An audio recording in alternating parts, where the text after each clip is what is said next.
1938, Emperor Hirohito of Japan writes a poem. Peaceful is morning in the shrine garden. World conditions, it is hoped, will also be peaceful. The imperial poetry mirrors the Japan that most of the world wants to know. A picturesque land where nature is arranged in graceful patterns, and where people are arranged around the patterns.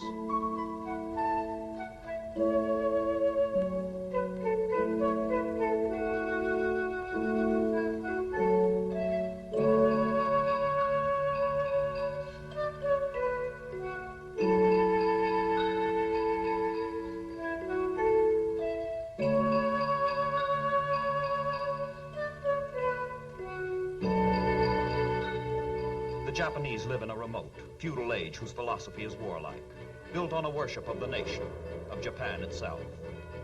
Materially, the Japanese emulate the West, but spiritually they belong to the East.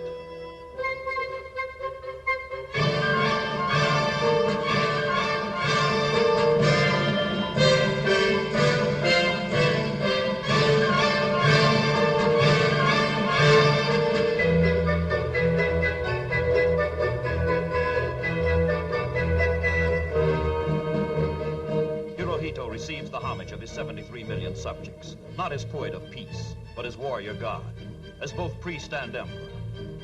He is Heika Denka, sublime majesty.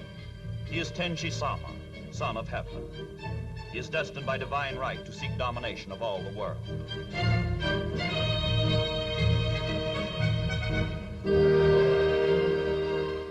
And so it comes about that in 1945, the American Fifth Fleet steams in battle formation toward Japan, to smother the domination which set afire the Far East. After 3.5 years of war, the long arm of Allied sea power reaches out to throttle aggression at its source.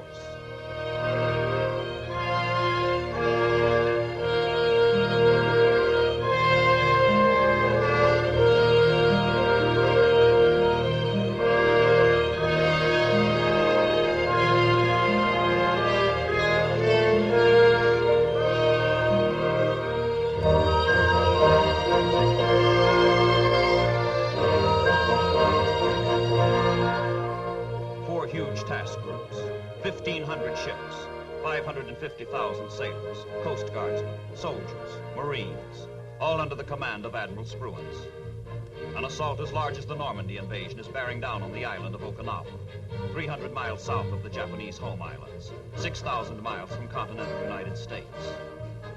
What the Japanese once thought to be impossible, what the Allies hardly dared hope, is about to become reality.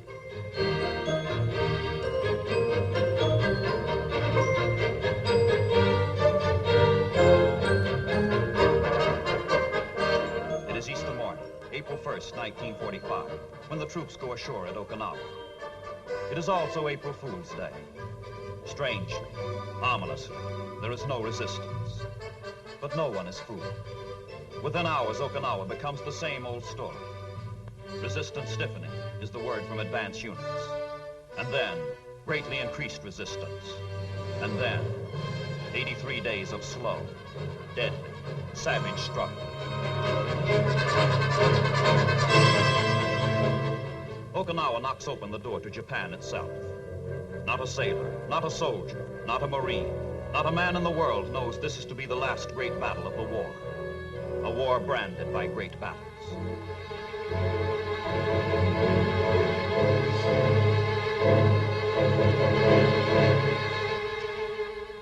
Tokyo.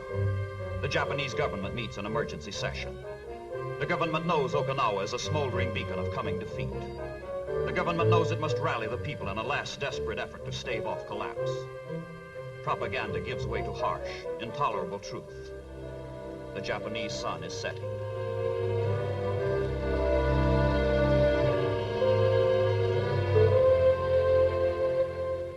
Schools and hospitals, children and nurses, young and old, crippled and infirm, are harnessed to the war machine.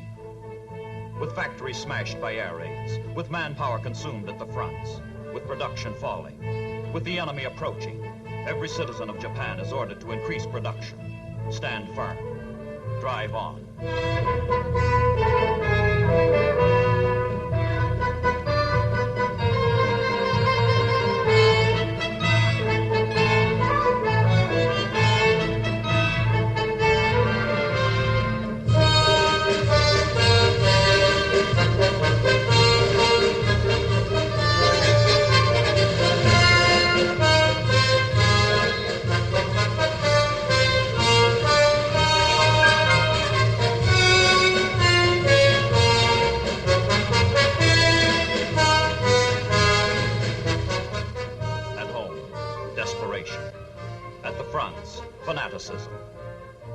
Army is isolated, the Air Force broken, the Navy sunk.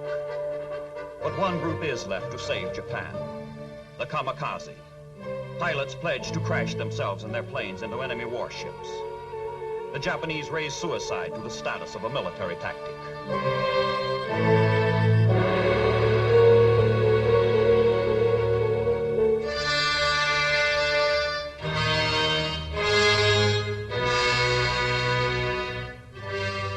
Kamikaze pilots believe that by dying for the Emperor, they live forever. And some even attend their own funerals before the final takeoff. Some fly in their burial robes. All wear a sacred scarf, symbolizing their sacred mission.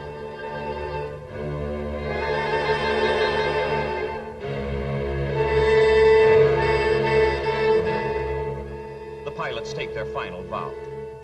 I am determined to destroy with my own body the enemy craft that menace our holy soil. I shall strike without returning.